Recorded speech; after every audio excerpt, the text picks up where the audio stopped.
Hey, sports card fans, it's John, Boggs fan. Hope you're all doing well.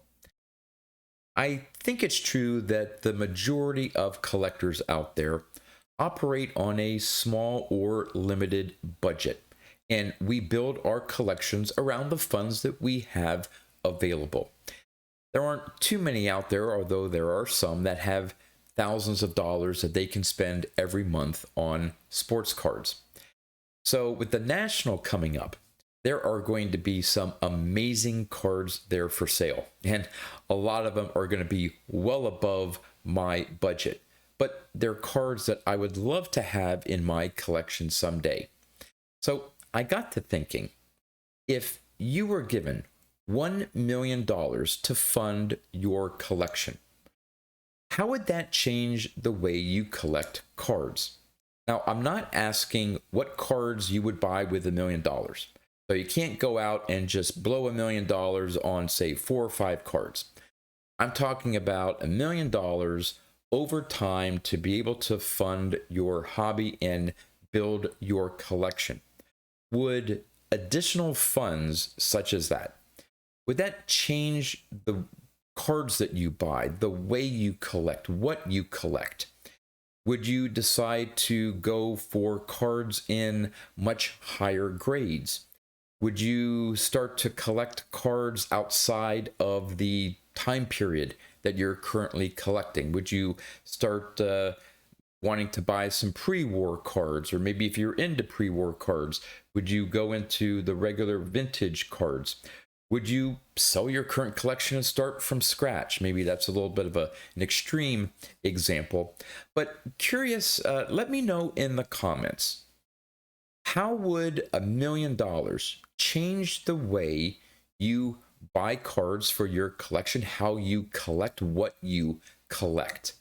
Maybe it wouldn't change things at all, but maybe it'll say, hey, now I can afford to go after certain types of cards. Again, maybe higher grade copies. Oh, I've had to buy cards in, 3s and 4s, and now I would love to go out and buy cards that are 7s, 8s, 9s of some vintage cards.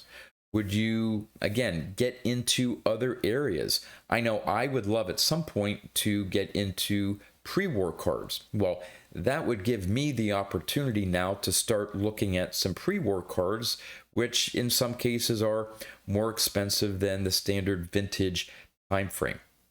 So I wanted to let you know how I think that would impact, having $1 million would impact my collecting.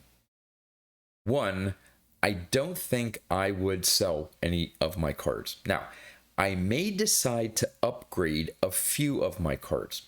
There are a few cards in my collection that I purchased, and because of the cost of the card, in order to afford it and have a copy of it, I had to get a pretty low grade copy. Now, case in point, a couple years ago at the National, I bought a 1954 Bowman Mickey Mantle, the same National that I bought the 54 Bowman Ted Williams. Now, I could have held off and not bought the Mantle, maybe waited till next year until I had a little bit more money, but I found a copy in a PSA 1. Now, it has creases in it, but overall, for a PSA 1, I think it is a very nice looking card, and I am very happy to own that card. But truth be told, if I had $1 million, I may go out and buy maybe a PSA 3 or 4 copy, a little bit nicer looking one to add to my collection and upgrade that copy. But I don't think I would do a wholesale upgrade of every card or a majority of the cards in my collection. What I would do is, well, the reason why is because the cards that I've picked up in my collection, the reason why I bought them is because I like the look of them, and I like the fact that I have that card in my collection. So I would pretty much keep my collection intact. Again, maybe upgrade a card here and there, but for the most part, keep the cards that I have. But it would allow me, obviously, to work toward my projects, the 100 cards for $100,000 list. the 100 cards for $10,000 list, and my overall goal of getting every Hall of Famer in the sets from 1948 to 1980. But it would also allow me to now go into and get some pre-war cards in my collection. I'd go out and buy some Gaudy cards, some Diamond Stars, some T206s, some Play Ball cards, some of those great pre-war sets. And it would just allow me to expand my collection. I'm more of a large collection type of a collector. I'd love to have as many cards as possible. In terms of grades, though, I don't think that I would go out and start to buy copies in super high grades. And the reason being is, up to this point, because of my budget, I've focused on a lot of PSA 4s, maybe PSA 5s, and occasional, once you get into maybe the late 60s, into the 70s, maybe some PSA 6s, 7s, depending on the player and the cost of that grade. Now, at the National, and you see it on eBay and auction houses, there are some cards from the vintage era that are, 9s, 10s, even 8s that look amazing. Pack fresh, if you want to use that term. And they are absolutely gorgeous. But to me, even though if I had the money, and to be honest with you, this is how I would approach it, and would love to know if you would have a different thought process in this in the comments. To me, vintage cards, they need to have some character to them. We're talking about cards that are 50, 60, 70 plus years old. And while they're great to look at, just something seems a little off. And I'm not talking about trimming or anything like that, because I'm sure there are copies of cards that have maintained their pack freshness after all of these decades. Whoever pulled the original card took very good care of them and handed down. Maybe they've only been with one owner, maybe two owners.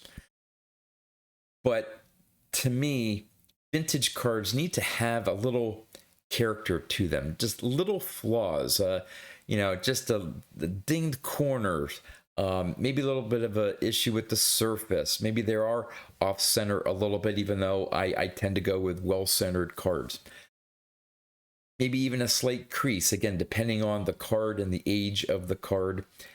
The further I go back in time with the cards that I pick up, the more willing or almost interested I'm in having the card show some character. So, if I'm buying a 1976 card, a little bit less character that I will accept. But if I'm picking up a card from 1953, I almost expect it to have some issues to it.